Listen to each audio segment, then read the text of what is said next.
लड़का लड़की जा रहे हैं और पुलिस वाले उनको पकड़ लेते हैं कि भाई दिखाओ निकाहनामा, तुम लोग शादीशुदा हो के नहीं हो, या फिर डेट मार रहे हो, या फिर उनसे फिर रिश्वत वाली कहानी, या फिर उनको कोई टॉर्चर किसी किस्म का, या गिरफ्तारी, क्या केसेस हैं, क्या मुमकिन है, क्या कहानी है, राइट्स क्या हैं, ये बता दीजिए। ये नौजवानों को पसंदीदा क्वेश्चन है वैसे तो। अच्छा, पुलिस वाला जब आमतौर पे ऐसी हरासमेंट के लिए रोकेगा ना, उसकी एक निशानी होगी, आपने वो नोट करनी है। वो ये है कि उसने या तो अपना नाम उतारा हुआ होगा और या उसने अपना कार्ड अपीयर नहीं किया होगा। अच्छा। जबकि लीगली जरूरी है कि उसका नाम भी उसके साथ लगा हुआ हो कि इसका नाम क्या है, ठीक है, और ये किस थाने से, उसका कार्ड उसके पास मौजूद हो। अच्छा। शहरी के पास पहला बुनियादी हक ये है कि उससे उसकी शिनाख्त करेगा कि आप वाकई आर यू पुलिस ऑफिसर और नॉट। अच्छा। ये शहरी पूछेगा, जो कि आमतौर पर शहरी पूछते नहीं है। अच्छा। नंबर 2, क्या वो अपनी जुरिस्डिक्शन में वर्किंग कर रहे हैं, आउट ऑफ द वे जाकर, out of the town, out of the jurisdiction जाके अपनी वर्किंग कर रहा है, वो जस्ट दिहाड़ी के लिए उसको रोक रहा है। अच्छा। नंबर 2। नंबर 3, एक लड़का लड़की अगर मोटरसाइकिल पे जा रहे हैं किसी जगह पे, किसी जगह ओपन प्लेस, पब्लिक प्लेस पे बैठे हुए हैं, तो पुलिस को किसी सूरत ये राइट नहीं है कि उनको जाके निकाहनामा चेक करना शुरू कर दे। अच्छा। It's a simple harassment. ठीक है। और इसको वो जो हरासमेंट पार्कों में समझिए। बैठे होते हैं, किताबें पढ़ रहे होते हैं, उस साथ पे बैठे क्यों होते रोकना हैं, है? वहां पे भी जाके अटैक कर सकते हैं, उनको पकड़ सकते हैं, पुलिस क्या वाले rights रोकते है? हैं ना आमतौर पे, तो वहां पर मेरे वो सामने की किताब बात पढ़ रहे है। हैं, कोई बात कर रहे हैं, कोई अपने थकावट उस पे दूर पुलिस कर रहे नहीं हैं, पकड़ थोड़ा सकती, रिलैक्स हो उस रहे पे हैं, पुलिस नहीं किसी पकड़ चीज की सकती। बात कर रहे हैं, कोई कजन्स भी हो सकते हैं, कोई फैमिली, कोई दोस्त भी हो सकते हैं, कोई मंगेतर अगर हाथ पकड़ के बैठ गया है, फिर क्या कर सकते हैं? अच्छा, पुलिस उस पर नहीं रोक सकती। मैं आपको एक मजे की बात सुनाता हूँ। मेरी नई नई शादी हुई थी, उस time I was quit young, और मैं अपनी मिसेस के साथ सुबह सुबह इंटर हुआ रेस कोर्स पार्क में, और मुझे बैठ जो सिक्योरिटी वाला था उसके साथ पुलिस ने रोक लिया। वो कहती है आप अंदर नहीं जा सकते। मैंने कहा जी वजह? उनके वाक का टाइम है। तो मैं कहा ऐसे की करना है? उसने कहा जी कपल्स का टाइम है, बाद में शुरू होगा। आई स्वेयर कि आई वाज शॉक लिया। मैंने उसको बताया कि हम हस्बैंड वाइफ है, और चूंकि एज यंग थी, टीन एज की शादी थी, इस बात को बिलीव करने के लिए तैयार नहीं थे, बाकी हस्बैंड वाइफ है ये।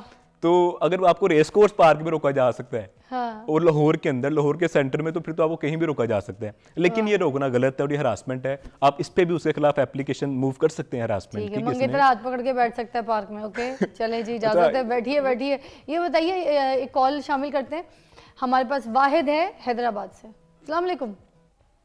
वालेकुम सलाम। वकील साहब ने तो बहुत अच्छी अच्छी बातें की हैं, मगर वकील साहब से ये भी पूछे कि मेरे साथ एक बहुत बड़ा सीन हुआ था। मैंने एप्लीकेशन कोर्ट में देने की कोशिश की वकील के थ्रू।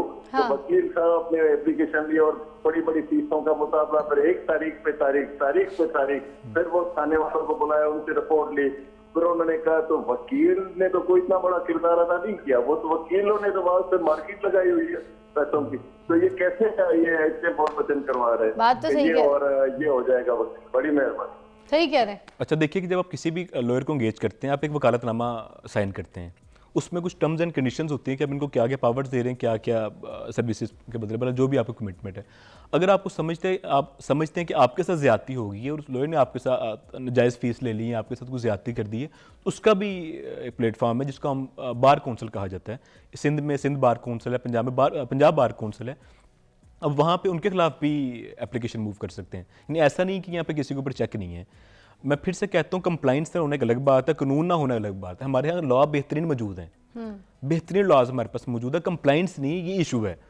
तो आप एप्लीकेशन मूव कर दें पंजाब बार काउंसिल में, या जो भी आपकी कंसर्न बार काउंसिल है, उसमें अपना मुद्दा लिख के बयान करें कि ये मेरे से ज्यादती हुई है। पुलिस वाले जिससे आपके पास आ जाते हैं गिरफ्तार करने के लिए, तो जो आवाम है उनके पास कौन से ऐसे राइट्स होते हैं, ऐसे अख्तियार हैं जो वो उनसे पूछ सकते हैं कि भाई हमारी गिरफ्तारी के लिए आप क्यों आए हैं, या फिर हम अपने बचाव के लिए क्या कर सकते हैं? मुझे एक बात बताइएगा कि किसी बंदे ने गलत पार्किंग की हुई हो, ठीक है, और पुलिस वाला उसके पास आया, उसका के बोले कि भाई ये गाड़ी आगे करो, गाड़ी आगे करो, और उसको फिर गिरफ्तार कर दे या उस पर पर्चा कर ले, ऐसे हो सकता है?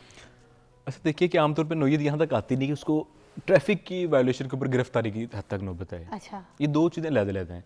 ठीक है। अब अगर वो उसकी गलत पार्किंग है, उसको आगे करने के लिए कह रहा है, वो नहीं कर रहा, तो उस पर ओबियसली वो चलान कर सकता है। जो उसके पास कानून के मुताबिक इख्तियार है, वो ओबियसली उसको इस्तेमाल कर सकता है। अच्छा। लेकिन मैं नहीं समझता कि वो इसके ऊपर वो इस हद तक जाएगा कि वो गाड़ी उसको आगे करने पर, अगर वो गाड़ी नहीं आगे करता तो उसको गिरफ्तार करने पर आ जाएगा। गिरफ्तार करना तब हो सकता है कि अगर वो पब्लिक के जो मामला आते हैं या जो पब्लिक वे ऑफ लाइफ, उसमें वो डिस्टर्बेंस क्रिएट कर दे इस तरीके से कि फॉर एग्जांपल एक बंदे ने रोड बंद कर दिया, अब वो रोड बंद कर दिया, गाड़ी ऐसे लगी है, उसके बजाय रोड उसने क्रॉस किया और पूरी सड़क को बंद करके खड़ा होया था कि मैं तो किसी को नहीं गुजरने दूंगा। तो ऐसी सूरत हाल में पुलिस चाहे तो अमन मान को बरकरार रखने के लिए उसको गिरफ्तार कर सकती है, लेकिन सिर्फ वो गाड़ी आगे पीछे करने पर इतनी बात के ऊपर गिरफ्तार नहीं करेगी। अच्छा, शहरी मोस्टली यही बात करती है कि जो है ना, ये पुलिस वाले, जो ट्रैफिक पुलिस वाले, इनके पास कोटा होता है, कहते हैं इन्होंने चलान सारा दिन के करने ही करने, तो इनका तो काम इन्होंने करने थे, इन्होंने कर लिया बिना बात के, जो है ना गेम डाल दी। कोटे की हद तक तो बात नहीं, देखें होता है कोटा होता है उनके पास, कितने चालान करने। देखें इसका लीगल जवाब कोई नहीं है इस बात हाँ। का कि तो कोटा होता ही नहीं होता ना। लॉ इनको कहता है कि आप किसी भी पुलिस वाले को कोटा देंगे कितने चालान वो लाजमी करें। अच्छा। लेकिन बहैसियत शहरी मैं ये समझता हूँ इस मामले में हमारी कोताही है कि हम लोग लॉ को तब तक अमल दरामद नहीं करते जब तक कि हमारे पे डंडा ना सर पे आए।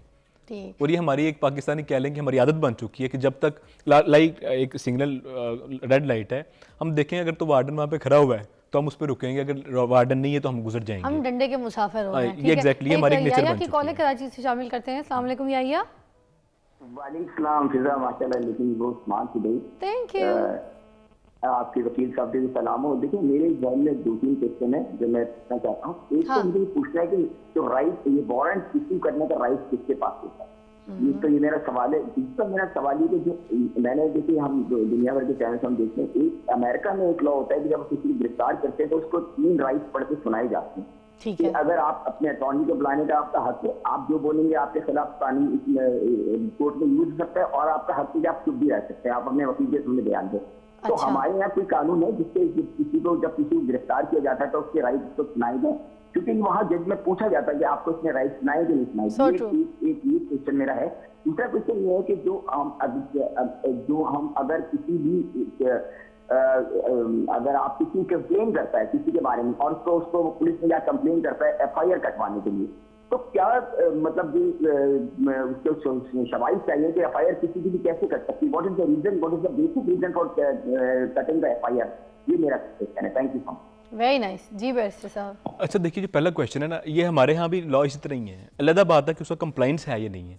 लॉ तो यही कहता है कि जब किसी को गिरफ्तार करने जाएंगे, गिरफ्तार करेंगे, फिर उसको बताएंगे आपको किस ऑफेंस में गिरफ्तार किया जा रहा है, और आप अपनी फैमिली से या अपने लॉयर से बात करना चाहें तो आप कर लें। ये वारंट कौन रिलीज करता है, या पूछ रहे थे? वारंट रिलीज करने की जो पावर है बेसिकली एरिया मजिस्ट्रेट के पास है। अच्छा। एरिया मजिस्ट्रेट उसका वारंट रिलीज करेगा। ठीक है। ठीक है। और पुलिस के लिए लाजमी है कि उसको जैसे ही अरेस्ट करेगी उसको इन्फॉर्म करेगी उसको किस जुर्म में गिरफ्तार किया जा रहा है। हाँ, अलग बात है कि इस पर अमल दरामद किया जाता है या नहीं किया जाता, और प्रैक्टिकली ऐसा होता है। इस्लामाबाद से अकरम की कॉल शामिल करेंगे। अस्सलाम वालेकुम। जी वालेकुम अस्सलाम, कैसी हैं फिजा, आप ठीक हैं? ग्रेट अकरम जी, क्या कहेंगे? अच्छा, मैंने यदि मैं आपका ये सेगमेंट देख रहा था तो मेरे साथ ये वाकया हुआ था। मैं इस्लामाबाद में था तो मुझे पुलिस वालों ने रोका और उन्होंने जो है ना वो मेरे साथ मतलब बदतमीजी भी की, लेकिन उसके बाद ना वो रिश्वत लेने पे आ गए कि जी कुछ थोड़े बहुत दूर तो छोड़ देंगे। तो मैंने उसी वक्त 15 पे कॉल की और उनको बताया कि जी ये हो रहा है मेरे साथ। तो उन्होंने उसी थाने वालों को जो ना वो आगे ट्रांसफर कर दी कॉल, और वही थाने वाले दोबारा आए और मुझे उठा कर ले गए। अब यहाँ पे मैं क्या करूँ? यार बेचारा अकरम भाई, अभी आपको जवाब देते हैं। I'm sorry। अच्छा देखिए कि पहले तो उन्होंने दलेरी का मुजाहरा ये किया कि 15 पे कॉल कर दिया। अरे वाह, फायदा काकू नहीं हुआ, ये भी तो देखें। नहीं, ये दलेरी का मुजाहरा है जो भी है। क्योंकि मैं ये कहता हूँ कि हमारे यहाँ हमारी यूथ में इस टाइम सबसे जो चीज़ की कमी है वो रेजिस्टेंस की कुव्वत की कमी है कि हम रेजिस्ट नहीं करते। तो उनकी अच्छी बात हुई कि उन्होंने कम से कम रेजिस्ट तो किया ना, कानून का सहारा लिया। सेकेंडली, अगर पुलिस ने उस पर उनका नाजायज़ फायदा उठाया तो इसके लिए इनके पास फर्दर राइट्स मौजूद हैं। क्या राइट्स मौजूद हैं? कि पुलिस वाले के खिलाफ हरासमेंट की इनको पिटीशन दायर करनी चाहिए थी। ये कोर्ट में जाते और ये हरासमेंट की पिटीशन दायर करते, या कम से कम उसके कंसर्न SHO को, उसके बाद उसके SP को एप्लीकेशन मूव करते। अगर वो उस पुलिस वाले के खिलाफ कार्रवाई ना करता देन ये उसके खिलाफ रिट में चले जाते और उसको जाके इन द हाई कोर्ट चाहते तो चैलेंज कर सकते थे। अब ये देखिए कि अब जब तक आप नो डाउट कि आपको इसको मुश्किलात आएंगी, दिलेरी चाहिए, आपको स्टैंड लेना पड़ता है, अपनी टाइम घर बार सब कुछ छोड़ना पड़ता है एक टाइम के लिए। लेकिन अगर हम लोग बहैसियत कौम जब तक जुल्म के खिलाफ खुद स्टैंड नहीं करेंगे तो आसमान से तो कुव्वत नहीं ना आएगी कि जो आके हमें बचाना शुरू कर देगी।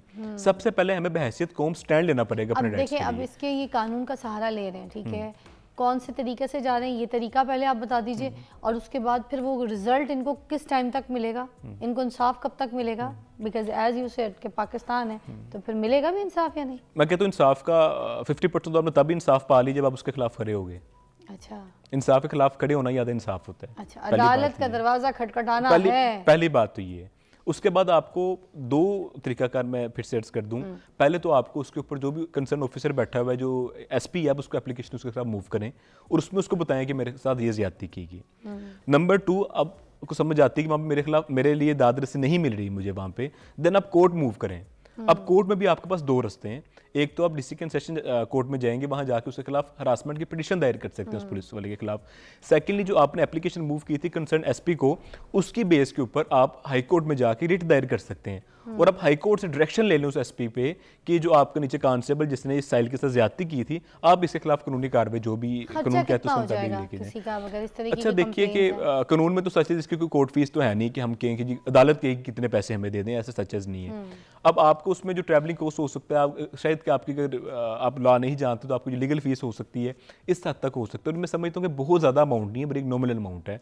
और आपकी उससे अगर आप कोर्ट नहीं जाते, इट डिपेंड्स अपॉन कि आप किस लॉयर को एंगेज करें, लेकिन अगर तो आप कंसर्न एसपी तक देन आप आरपीओ में एप्लीकेशन मूव कर दें तो आपको 1 रुपया भी उसमें खर्चा नहीं है। अच्छा, 1 रुपया भी खर्चा नहीं है। आप एसपी को एप्लीकेशन मूव करें, देन आप डीआईजी को आरपीओ को एप्लीकेशन मूव कर दें, आम बंदा भी इस तरह से कंप्लेन कर सकता है, लेकिन स्टैंड लेना पड़ेगा।